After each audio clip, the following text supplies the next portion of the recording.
Okay, welcome back to Eden Zero, Anime Review, Episode number 2. This is reviewing the second episode of the series, which is called The Girl and the Blue Cat. Yes, that is seriously the name of this episode. This episode finishes up adapting Chapter 2 and adapts also page 2 and 5 through 11 of Chapter 3.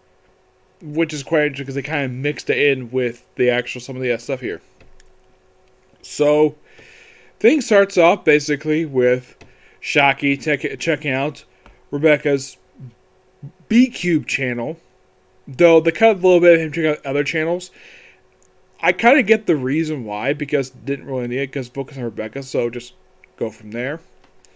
And sort of a little meow thing. And well, then they go to Planet Blue Garden, which in the actual manga itself, it's not really clearly defined. In the anime, it looks like a carbon copy of Earth, just with a lot more cloud, cover. Yes, that's what it looks like to me. That's what it looks like on the surface on when you're looking outside. Inside, it's a futuristic city. Yep, and they go around and they go to Adventures Guild. Now, here's kind of the thing comes to this. They actually technically don't go into the Adventures Guild in the manga when they first arrive there. When they get there in the manga, they have Happy get kidnapped. In the anime, they actually kind of put some stuff from Chapter 3 before this. For some reason, I'm not really sure why. They go inside and they say, oh yeah, nice place. And they see like an image of Mother. He thinks talking to the actual person, but just a hologram. And of course, we'll be friends. Also, I should point out though, when he walks in, there is a brief cameo by a character from Fairy Tail in this scene. Yep. This particular little snippet here that you see in the episode where he's walking through these various faces, this is actually not from the manga from what I can tell. You wanna know what it is? It's Levy. Yes. Yeah. Levy is here along with the two bodyguards. I'm like, really? Why the heck is Levy here? She's supposed to be our Fairy Tail. My only guess is the reason why she's here because I don't think she has a character. I don't think there's a character who's used the same character mark as Levy. Just here's Levy from Fairy Tail making a quick cameo. Which, the only reason why I think that the anime put that in, because here Mashima created Fairy Tail. So, nice Easter egg there. Of course, there's another character who's based upon a character Fairy Tail here in the episode. I'll get to that. So, yeah, he does a little thing to switch some guy's face, and he's dragged outside. Then we get to the rest of Chapter 2, which I thought that was just kind of weird. That they just go in and they go out, and about the episode, they go back in there again. And Happy is kidnapped by these punks. Oh, look, I have a cat from the planet Exceed. I'm like, wow, that is an Easter egg for Fairy Tail because Happy is an Exceed. And there's a planet. Interesting. I mean, I don't mind that at all. That is a neat Easter egg to Fairy Tail. To having a planet called Exceed because Happy is considered to be an Exceed, even though he's a cat. And of course, he's in this glass tube, which, the way this glass tube looks, it looks like the same glass tubes they use from Pokemon. I'm not kidding about it. It looks like the same with these clear, oval-looking tubes they used to capture Happy. It looks like the same one that Team Rocket used to try to capture Pikachu from Pokemon Season 5. That's what it looks like to me, but, well, it's probably a basic design that even manga writers can basically use when they do their artwork. So, then we also see a little bit of Happy, well, a little bit of backstory of Rebecca and Happy, of how Rebecca first met Happy when she was a little girl, where Happy just abandoned, and they basically were friends for a long time, and he got hurt in an accident, and he got turned into a robot. Yes, a robot.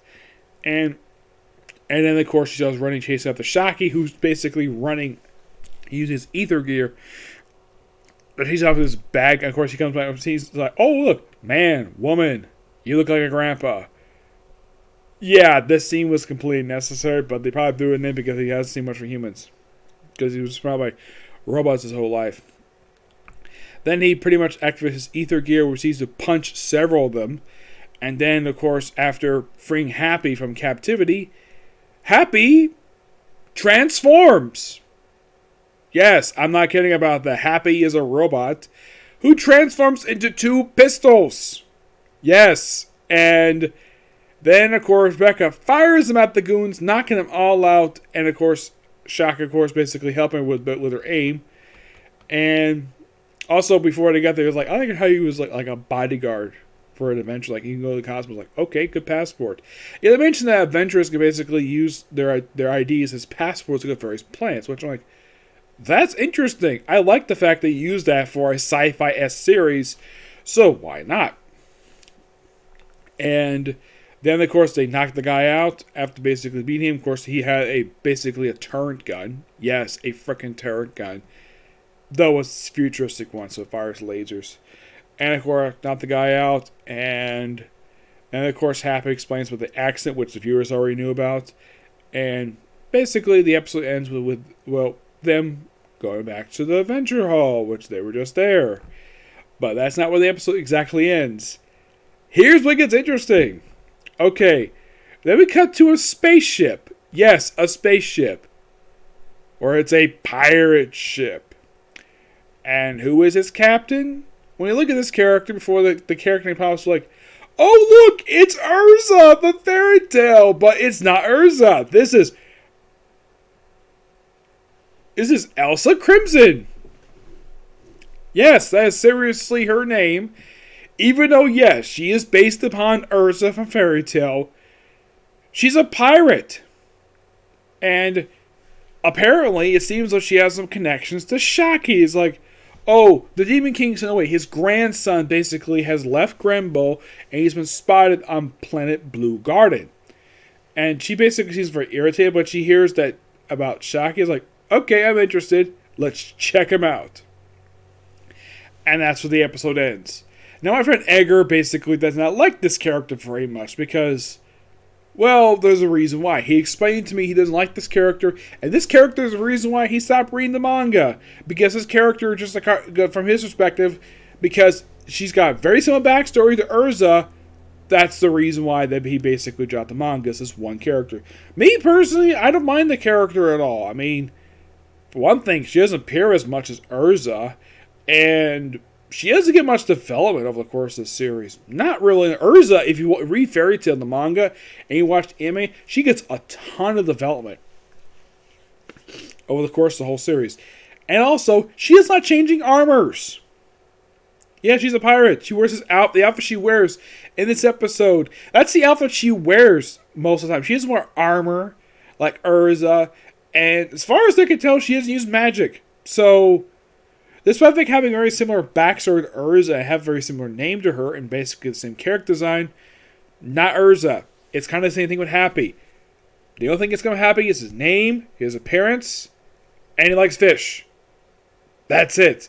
Everything else about the character is completely different. Though is his thing about growing up with one of the leads of the series, that actually is taken from the fairy tale version of Happy, where he grew up with Natsu. This time he grew up with Rebecca. Rebecca's kind of the same way where, appearance-wise, he looks exactly like Lucy. And aside from that, and the fact that basically, no, there's no jokes about her weight like they do mention in the English dub. But aside from her appearance, there's nothing says that she kind of has a similar dress style to that of Lucy. Aside from that, there's not much else in common with her and Lucy. In the case of Shaki, well, I'd say similar face. Aside from the fact that he has similar face to Natsu, and the fact he hangs out with Happy and, a version of Lucy, Rebecca. Aside from that, not much else in common with Natsu. Oh, and also, the hair color is different. Now, Rebecca does the same hair color as Lucy, both blondes. Shaki does not have pink hair like Natsu. Shaki is raven hair. Yeah, he's got black hair. But yeah, this overall was a really good episode. And also, unlike the first episode, we actually have an open title sequence and it looks really good. It does tease characters we're going to see later on. I'm not going to say who yet.